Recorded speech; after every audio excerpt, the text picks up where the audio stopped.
Hi, friends.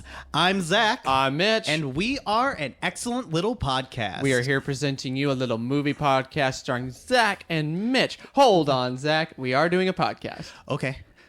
But Thank we're you. doing it on a new camera. On a new camera. Hi. Yeah, we not only were we sick, but we had technical issues. We had a litany of things happen to us, but we now have a new camera. We're a mess. We're a mess right now, but we're here to bring you this little movie podcast starring Zach and Mitch. And we're bringing in the holidays. Let's deck those halls with the Guardians of the Galaxy holiday special. You mean the bunch of a-holes? Yeah, we are a bunch of a-holes, but we're talking about this group of a-holes first. Yeah, which speaking of this, the studio that brought it was on Disney Plus, which is Walt Disney Studios and Marvel Studios. Yep. Therefore, we are Disney cast members. We do not represent the brand or the company. Our thoughts and our opinions are our own. That is correct. This was directed and written by James Gunn. Look at him, right back with the MCU. But wait a minute. He's the co-chairman and co-CEO of DC Studios. That he is, but that was a little bit of undersight by Disney for what all happened a couple years ago with him being fired and rehired. Yeah.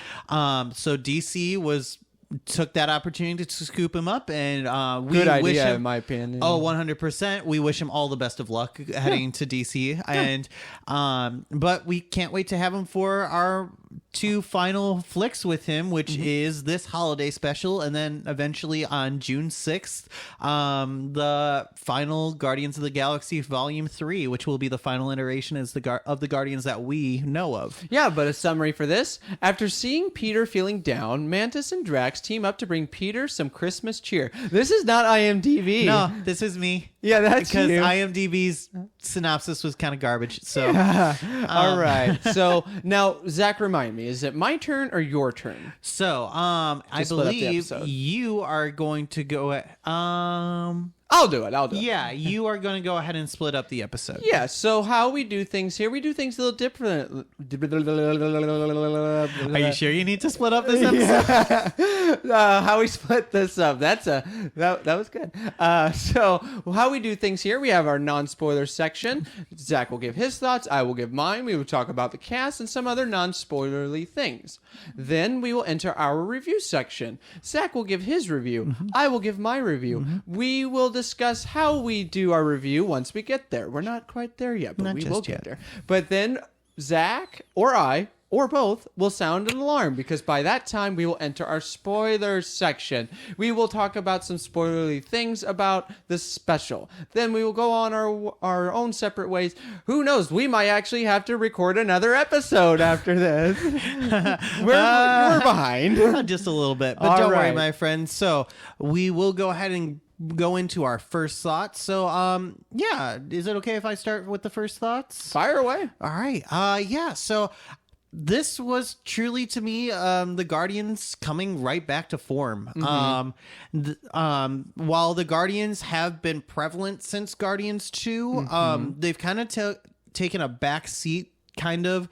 They were a little prevalent, and they were pretty prevalent in Endgame, but they kind of felt just a little, in Infinity War, but they just kind of felt a little off.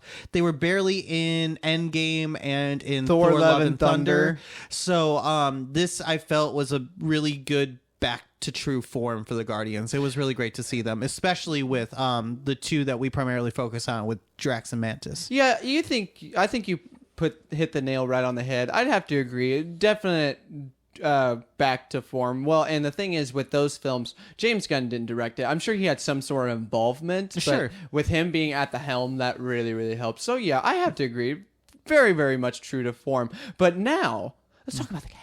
Oh yeah, 100%. The cast. Well, and the perfect one to actually start off with is Palm Kimata. We are so sorry. I'm sorry, butchering your name. As Mantis, I thought Mantis was a good character in Volume 2, a good introduction, but kind of not like shallow character, but not so well developed character. This, you really see some really wonderful development, and you really get to see Palm really spread her wings with who what she's trying to do with Mantis, and I really loved her. She was phenomenal in here. Yeah, it finally got away from the I'm the kid of the group jokes, like especially the Infinity War, like take names or kick names, take ass. Like, I mean, it's funny, but I really appreciated Mantis's like softer side and some of the other things that she did with Drax. Yeah. And but yeah, I'd have to agree. But I gotta give props to Dave Bautista as Drax the Destroyer, which, okay, I know he's been wanting to leave the franchise for a while because I know he's frustrated. Yeah. But I give him a lot of credit for being in this special and just, you know, he was taking a back seat with the past couple stuff, and now he can finally be the center of attention in this special. Which he's earned. Yeah, absolutely. But yeah, bravo, Dave Bautista. He was standout, in my opinion. Oh, yeah. Dave Bautista did a very phenomenal job with Drax yet again. It's great to see him stretch not only those serious but really wonderful comedic chops that he really does have. It's so cool to see just how much range Dave Bautista continues to impress me with. Like, he can do the drama and he can do the laughs. So again, props to him. This was phenomenal. Yeah. All right. So we have two more non-spoilerly things. So there was something that happened at the beginning of the special. Yeah, and it was kind of alluded to in the trailers, but it kind of caught me off guard when watching it because I completely forgot about it. There's a little bit of animation to kind of harken back to like the old holiday specials of old, like Rankin and Bass, and except they were more stop motion. Sure, but Frosty the Snowman. I couldn't remember like Frosty it. and the Snowman. Yeah. Rudolph, yeah. Oh yeah, Rudolph was stop motion. Yeah, Rudolph was stop motion. Where you been, boy? I'm sorry. No, it was nice. It was a lot different than the What If show, but that's some pretty high tech animation. It really was. You gotta give credit where credit's due. But obviously, one thing we're gonna mention with this special was the comedy. It's pure and simple James Gunn to a T. I would agree. It's his brand of comedy. You feel it from the moment the special starts to the moment it ends, and it's curtailed with really wonderful heart and drama. But the comedy is just grade A James Gunn, as it always has been. All right, so that's our non-spoiler section. Yeah. It's review time. Yeah. Zach, would you please tell our new and returning listeners and watchers how we split up the review? My pleasure. So how we split up our reviews, we split it up into 3 categories. We have we have Feed It to the Dog, which is we don't recommend. We still want you to see it. We still want you to see it, but it wasn't our favorite. We didn't really think very highly of it, so it wasn't our cup of tea. Then we have Cook a Little More, which we feel like it maybe needs a little more seasoning, maybe a director change, a script change, maybe a change of actor in order to bring it up to our final category, which is Eat It Up, which is we really enjoyed the film or the special, and we highly encourage that you see it on whatever format that you can. We normally suggest theaters, but since this was a Disney Plus original and exclusive, to look it up on Disney Plus. All right, so since you did such a wonderful job, why don't you give your review? Okay, absolutely. So, I thought I'm gonna say I ate this up. This really was a really, really wonderful special. It's not a movie. It's not a short. It's a really good amalgamation of the two. You spend enough time in the story that it takes its time. It hits the ball rolling. And really doesn't stop until like the credits roll. It's really a fun little holiday special. No, I agree. I ate this up. I'm not going to waste any time. I really enjoyed this. I think this could be a repeat Christmas special for most. Because, we all have those like Rudolph the Red-Nosed Reindeer, Year Without a Santa Claus. They watch it year after year after year. Yeah. I think this could be a good repeat Christmas special, in my opinion. 100%. All right. So that's our review. Can we sound the alarm? Go ahead, Mitch. I'll let you sound the alarm for this. We wish you a Merry Christmas. We wish you a Merry Christmas. We wish you a Merry Christmas. And a non-spoiler show. So it's spoiler time. But it is spoiler time. So once again, my friends, we are now in our spoiler section. So if you do not wish to be spoiled, make sure we give us a thumbs up. We like and subscribe. If you have any questions, comments, concerns, or want to collaborate with us, please email us at elpodcastmz@gmail.com. them. Or just comment on the video.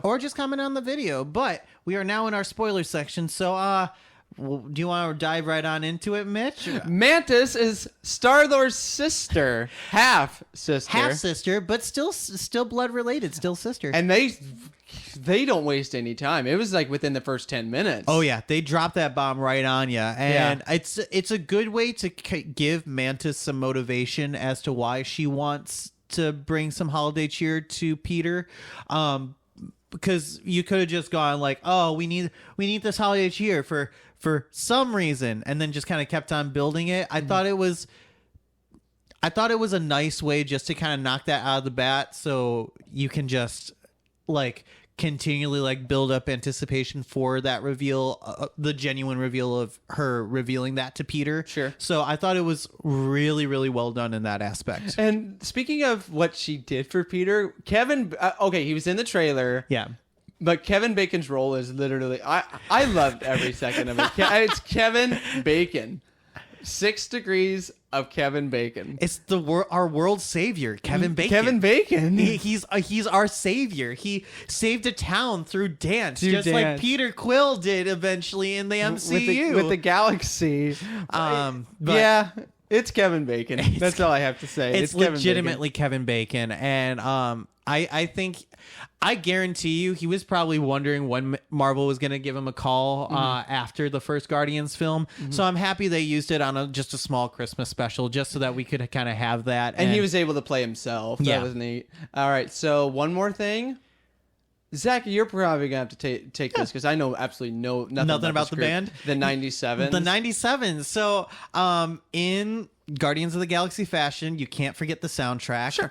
And James Gunn kind of pulled out a little fast one on us and decided to have the 97s actually make a full MCU debut and actually come and sing a couple of songs on the special. Now, these are 2 fully original songs for this special. Both I thought were really well done. Yeah. You really don't have to be a 97s fan really to enjoy it. If you like that kind of Guardians rock that it's kind of cultivated, this fits right into there. What did you think of the 2 new songs that were kind of brought? They were neat, but again, I know nothing about the band. That's so fair. The songs themselves when Kevin Bacon sang a little bit, that was pretty cool. Yeah, but they were catchy. Yeah. They were catchy. But I'm very curious to see how the soundtrack is for Volume 3. Yeah. So, but that's a little bit of a wait. All right, my friends, that's our review on the holiday special for Guardians of the Galaxy. Yeah. Once again, my friends, give us a like. Give us a subscribe, comment, email us at elpodcastmz@gmail.com. But until next time, I'm Zach. I'm Mitch. And we are an An excellent little podcast.